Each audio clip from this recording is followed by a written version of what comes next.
Hi everyone. This is the slightly sped up but still considered real time drawing part of the video, and I'm just going to briefly do a voiceover here and just say hello and thank you if you decided to sit down for a little bit of a art session that will take longer than my usual videos. If you just want to watch for entertainment, grab yourself something to drink or a snack. These are the kind of videos I like to sit down to every now and then when I'm, doing another task along with the video, just trying to learn something, but not trying to look for too many different videos after my, finding a 5-minute video and then another one and then another one.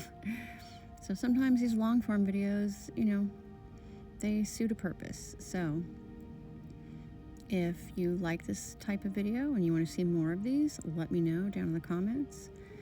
And I will see you in the second half of the video for the real-time portion. Thanks for watching.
Hi everyone.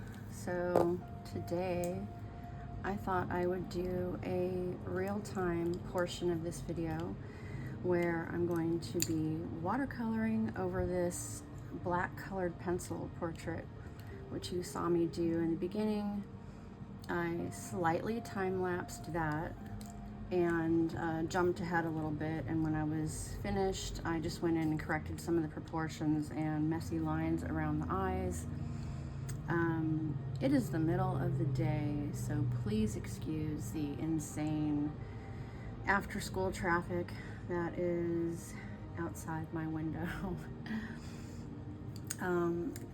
But it's always like that here. Even if it's like late at night, you'll still hear the random loud car going by. So that's typically why I do a lot of voiceovers and I don't do real-time videos, but sometimes it's beneficial to see the process in real time and just the decision making that goes along with creating your work. So yeah, like I said, I used a black colored pencil.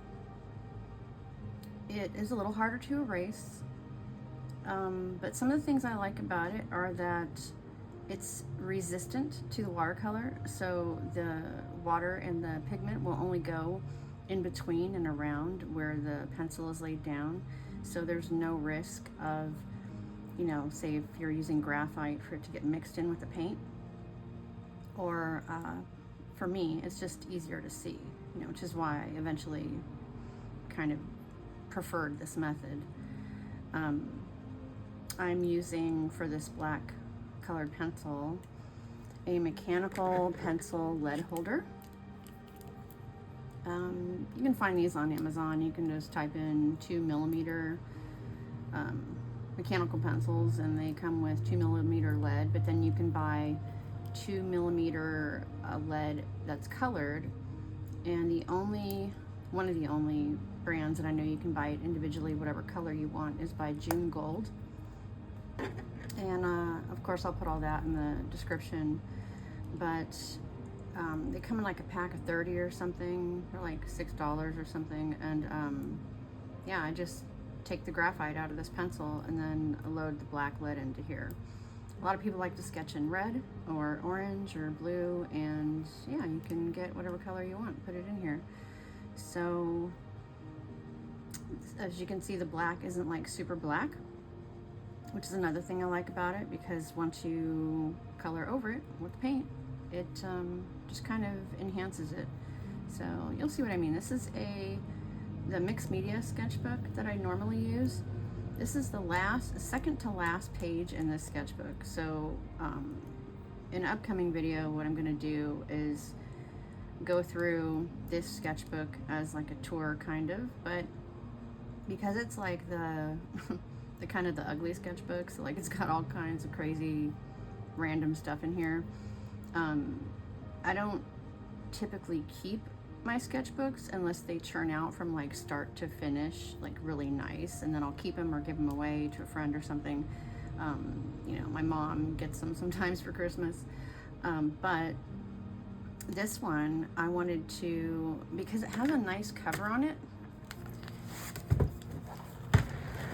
and it's really sturdy. It's just like, you know, one of those kind of sketchbooks that it just looks nice. You kind of want to keep it, you know, just for its presentation. Most sketchbooks have like a paper cover and they're just, you know, kind of academic looking. But I wanted to go through and choose the sketches that I liked and recombine them back into this sketchbook on the remaining pages as like a collage. So I will be doing that in an upcoming video, but for now, let's get started with the watercolor. So the brushes that I've chose, because this is mixed media and it doesn't hold water, like super intense water, it can take some washes and maybe like a second layer, but I use synthetic brushes and kind of on the smaller side. I just have this larger one for maybe doing the background, doing some like abstract background work. but I'm trying to choose brushes that don't hold a lot of water. And that being said, I'm going to pick this, I believe this is a size 8, and I'm going to do some washes over the skins. Like normally if I'm going to just go in without a sketch, a pre-sketch, then I will use a smaller brush and do the sketch first, but because the sketch is already here, I'm just going to go in and do a wash over the main areas, and I won't have to worry about like too much bleeding, even though these are KURETAKE, these things explode. I will, it's because of the colored pencil, so like, you know, if I do the wash over the face and then I get too close to the eye or something, it's gonna have this like little barrier because the colored pencil tends to, you know, resist the water. So the sketch isn't super hard. As you can see, in some areas I did it kind of dark, and that's the only area where I absolutely won't be able to lay down like any of the paint because it will totally resist it. But for the most part, what people hate about colored pencil a lot of the time is it shows the white of the paper through. But because the white of the paper is still showing through, at least when you're doing watercolor, it will sink into those areas and it will fill it in. So that's a plus. And there may be portions of this video, I won't know until I edit it, that I will go through and probably skip ahead a little bit and stuff, just because, you know, there might be some blank spots, and I don't know, if my kid comes in the room or something and wants to say something and talk to me and I didn't tell him beforehand that I was recording, you know, stuff like that. But yeah, we're just gonna go on the fly today. So I am mixing some yellow ochre and some Venetian red for the skin. And these paints are really, really intense, so I'm gonna try to get an even proportion of the, maybe a little heavier on the yellow ochre than the Venetian red, because Venetian red is quite dark actually. It's sometimes what I use to go in and sketch with first before I do the initial painting, because I kind of like it better than the burnt sienna that comes in this brand. Burnt sienna is like, it's like this milky light brown, and it's not my usual, what I'm used to for burnt sienna. So let's go in and do a little bit of the areas where there would be deeper, some deeper tones, and then I'll go around and possibly dilute that a little bit after I get this down.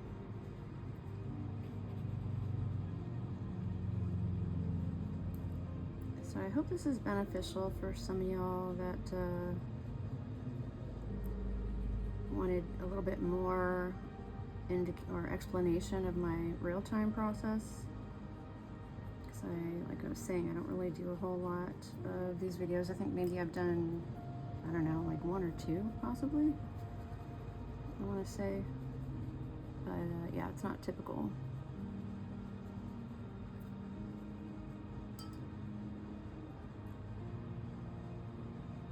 So I am just kind of leading those darker areas out a little bit to blend, and if I get too much water in my brush, I'm just going to go and, you know, mop it up or lead it somewhere else. That's kind of what I've learned to do with watercolors, just lead it where you want it to go, and then wherever you want it to stop, you just like dab it, and usually the water will just kind of pool. It's physics, you know, water goes where water flows. You avoid an area, unless there's a lot of water, then it's not going to really leak into that area.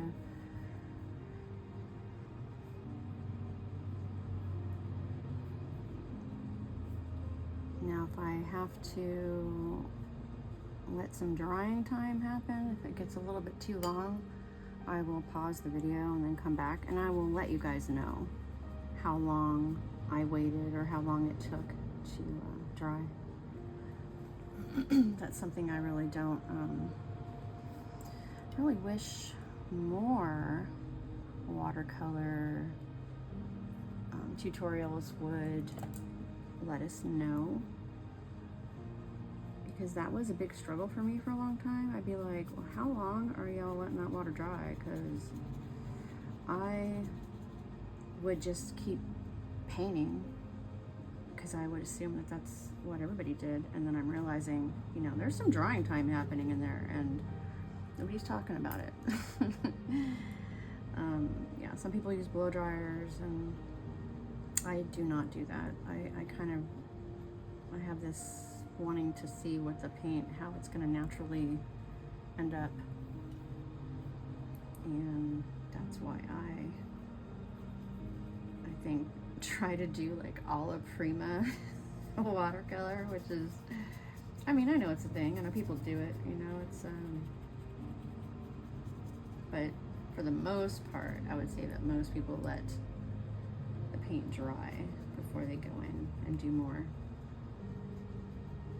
But that's not my usual way of doing things.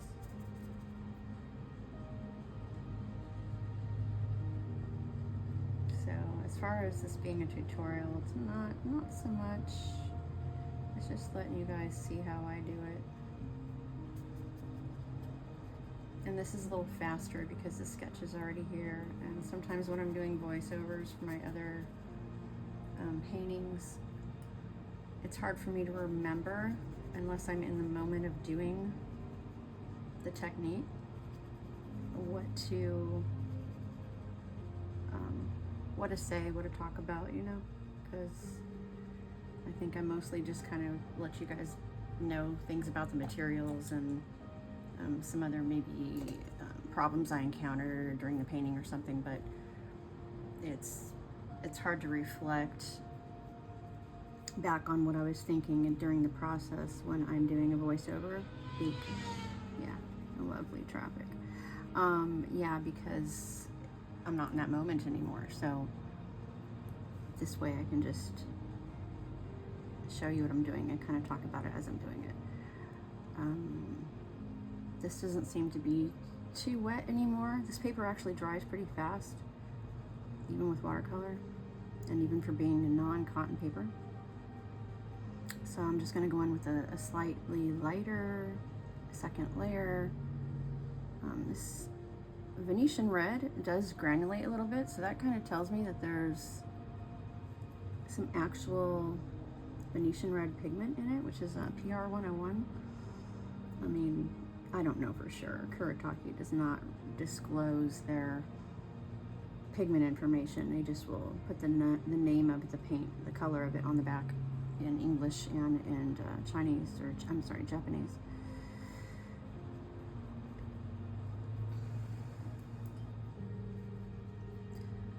And yeah, also sorry for the, I'm sure you have seen this same exact format, style of this portrait before. It's kind of my no-brainer one, the one I just paint when I don't really want to think too hard. The looking over the shoulder with the shoulder in the foreground kind of pose. It's my default. I really apologize, guys, that there's about 1.5 inches off to the right of the screen that is out of frame, and it'll probably be like that for most of the video. Sorry about that. So this is gonna go pretty fast because the sketch is already here, a lot of the shading's already done, and I'm gonna go ahead and do the hair in the background while a lot of this, the facial, the skin area dries.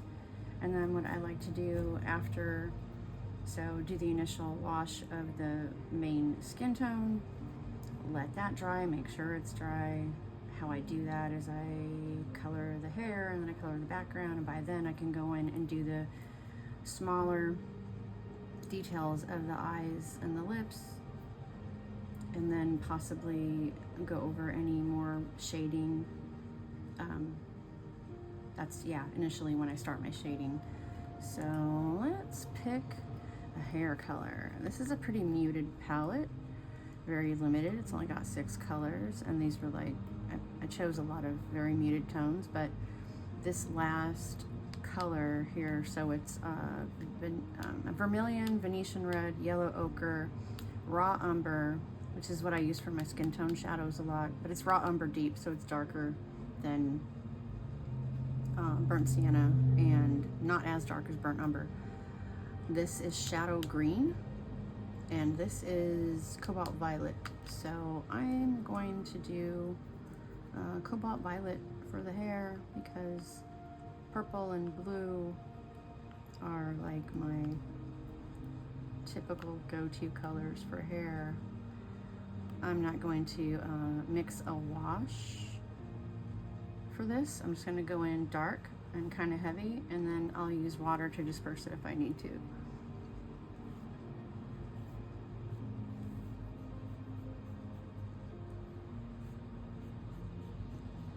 And sometimes I'm just following the whatever imaginary lighting source I've decided to use, which is usually comes from the right. And this last year I have been trying to work really hard on capturing the proper depiction of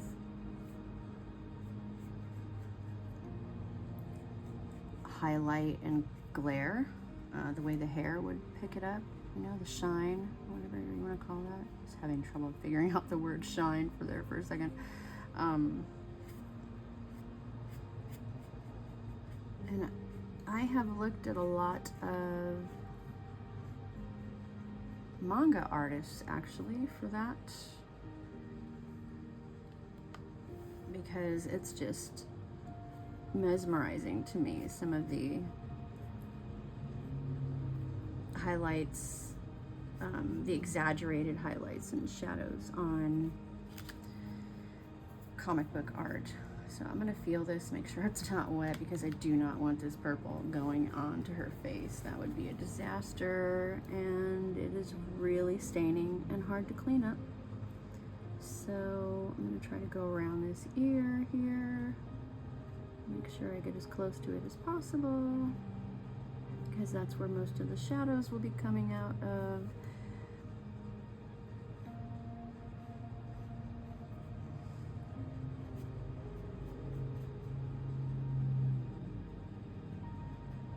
It doesn't have to be like extremely dark because this pencil is already there. It's also considered to be like the most background-est, most background part of the portrait aside from the actual background behind her. So I don't want it to be like extremely dark, just kind of faded, which I will do here in a second with some more water, and then just fade it down a little bit, make it really like diffused.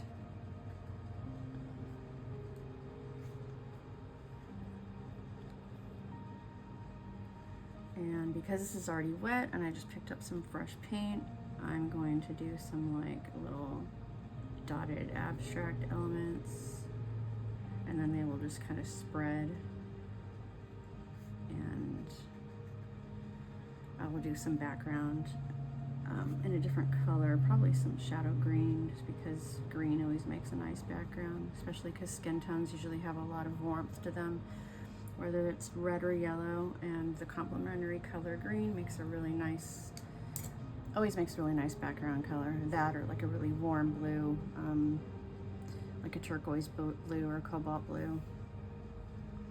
And yeah, I'm one of those people, old school, that considers purpley blues cool blues and warm blues greenish blues. So that is how I was taught, and that is what makes sense to me. So don't come for me in the comments about the cool and the warm situation. But sometimes that's confusing to people, especially new artists. They're like, cool blue, warm blue, but wait, this person said this and this. So most of the time I'll describe it as green or purple leaning blues. That way there's no confusion about which blue we're talking about, and then you can just call it warm or cool if you want to. That's your prerogative. But I call warm blue, turquoise, you know, a warm blue, and like ultramarine is to me a very cool blue, right? Purple leaning blue. Okay.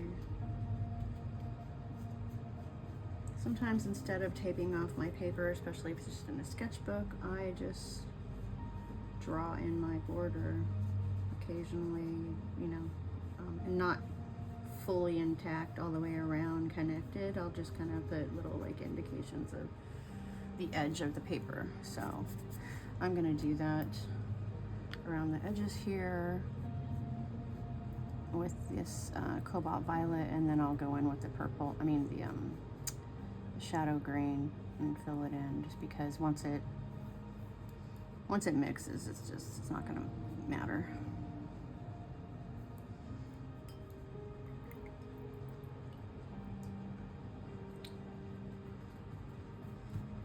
And because this is the side with the light source, and her hair is going to be lightest on this side and darker behind her, and the light source is coming towards you, usually this part of the background is going to be dark in contrast to this bright light highlight. And then this dark portion behind her is going to look, make the background look lighter in comparison. That's just a little trick in creating dimension, if you guys care to know that, or didn't already know that. All right, so here we go with the shadow green, and I'm just going to kind of outline. And I don't mind outlines. You can go into your main subject and overlap your background if you want. It's kind of a neat effect, especially to do with, you know, things like oil paint, or yeah, you know, you can do it with watercolor. You can fade it in there, but I like the harsh line. That's just a little bit of a style preference. And as it goes down, I'm going to make it a little bit lighter and put some of those little splashy dot elements in there. That's my little signature thing, I guess, a thing I like to do. I might lift out some of that. It's a little dark.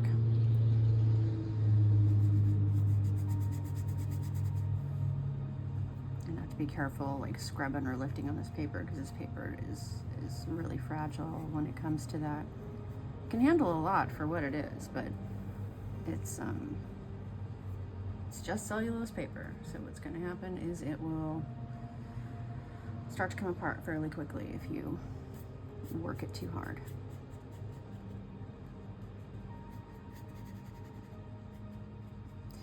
And on this side with the background and this part of the head, it can be more blended or blurry because it is the background, the furthest background. So when things diffuse way in the background, it gives it more dimension as far as what's in front and what's in back. And like I said, I know it's not a tutorial, but these are just the things I think about when I'm doing my paintings.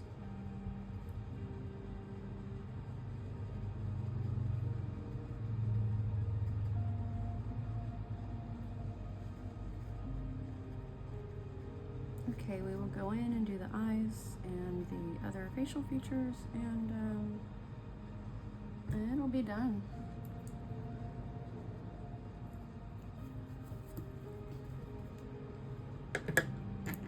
going to use my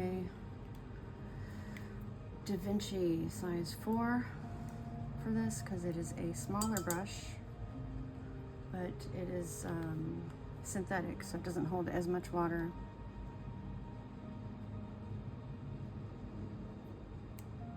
So I'm going to use shadow green because my only choices for eye color here are violet,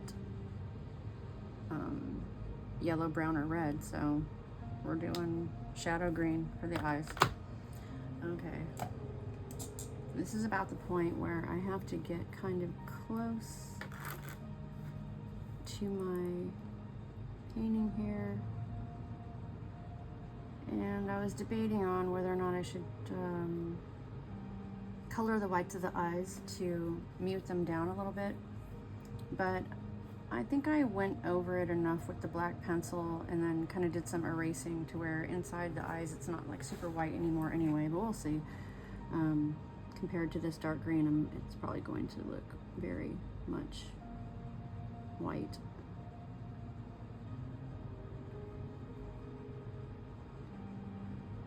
So I'm just going to outline, and then I'm going to add some water into there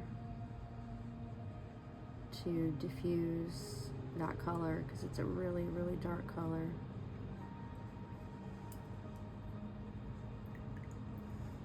And I've already colored in the pupil with the black pencil, so that's convenient because like a lot of times with watercolor you'll just completely lose the pupil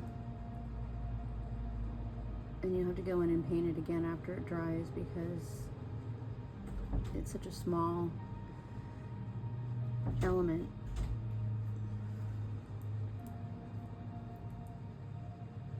So I'm drying off my brush and I'm going to go in and kind of blend that bottom portion of the eye and maybe lift out a little bit because when the light comes in, the bottom of the eye is typically a little lighter. I could have just left it and it would have just looked more exaggerated, but you know, let's blend it.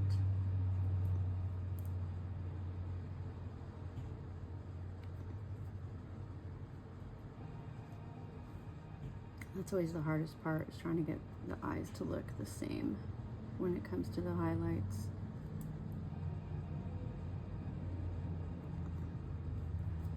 So there we go. I'm going to use a little bit of diluted Venetian red for the lips. I'm going to go in with a dark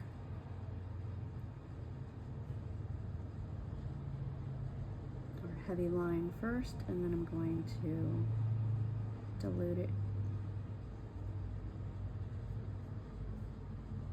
When I draw,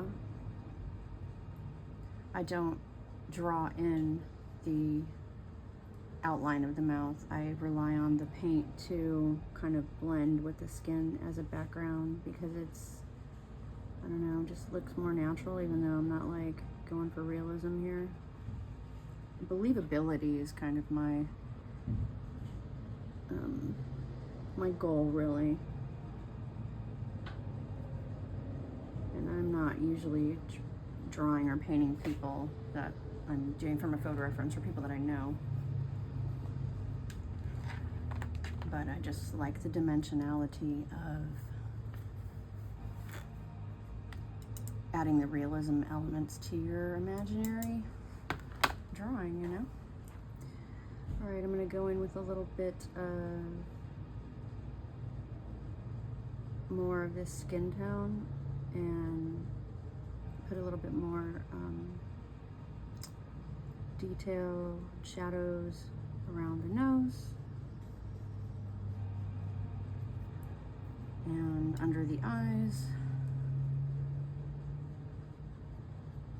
because it doesn't matter how old you are, we all have eye bags and those little shadows under our eyes. And they look a little heavy at first when I'm going in, but it'll diffuse and it'll lighten up. These paints definitely dry lighter than your typical watercolors.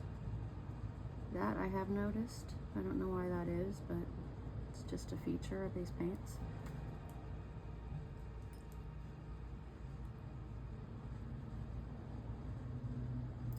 I'm gonna go in and blend that out a little bit.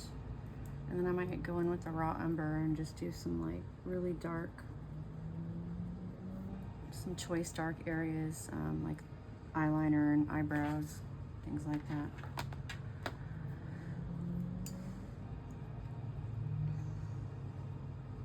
I'm gonna use a little bit of this cobalt violet to enhance the dark areas of the corner of the mouth. I'm gonna dab that off because that color is so intense. And if the areas here are still a little wet, it'll do the work for me.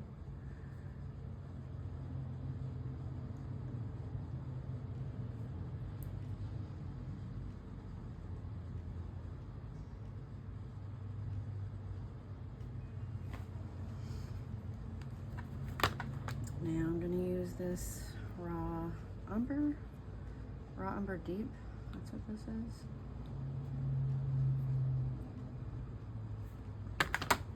Let me see. We will just do some eyeliner here.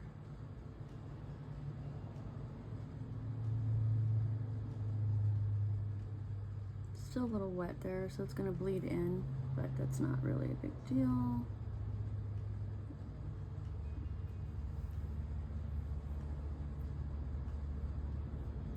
Choice areas of dark where I feel it needs a little bit more darkness. We do not have black in this particular group of my KURETAKE paints. I have it in the other one, but these are, if you guys didn't know, if I hadn't mentioned in my other video about these paints, or if you guys don't really know these paints very well, they're kind of gouache-like in the fact that they do use black and white.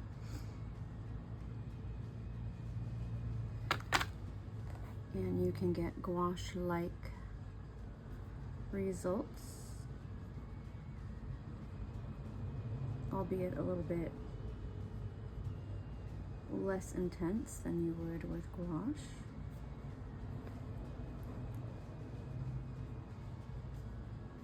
And I'm not going to connect all these dark areas. I'm just going to kind of dab in where I want it to be a little bit more emphasized.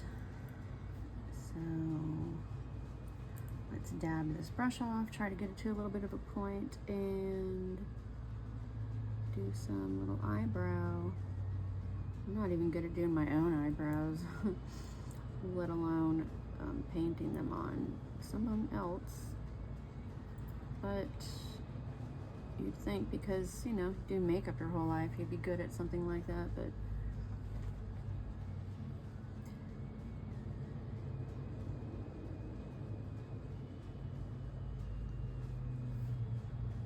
just like real eyebrows, they don't turn out perfect, you know.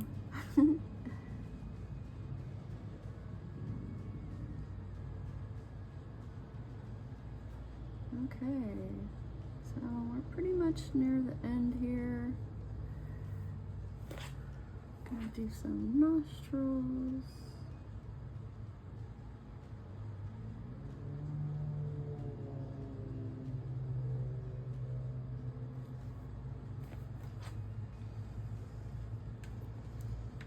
Maybe a little bit more of this cobalt.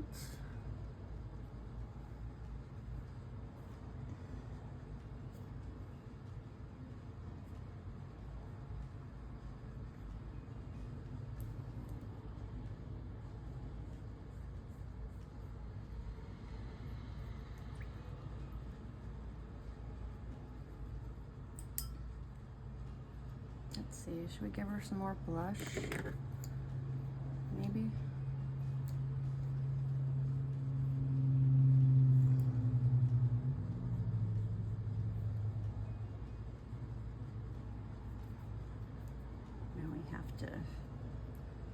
blend it. This Venetian red is insane. Like, I'm pretty impressed with its depth and just how intense it is. It's not usually what you'd consider an intense color in any set.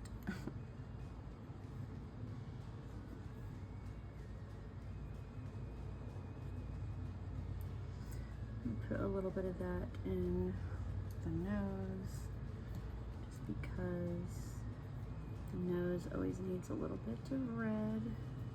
Nobody likes red noses, but it just makes things look a little bit more lively. May have lost a slight bit of a highlight there, but that's okay.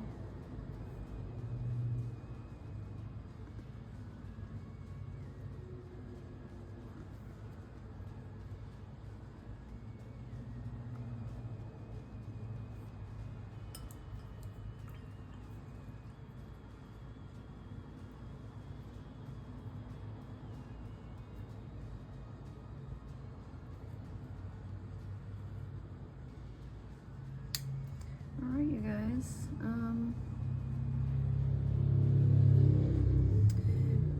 It's probably going to get even louder out there just as rush hour intensifies.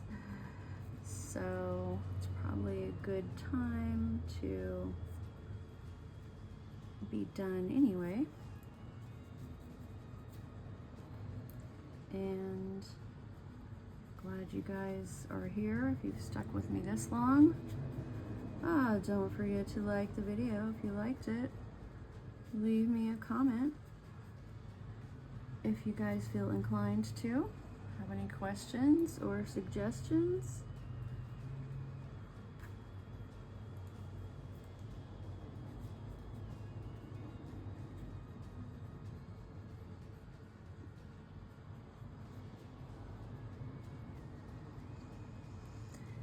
And I will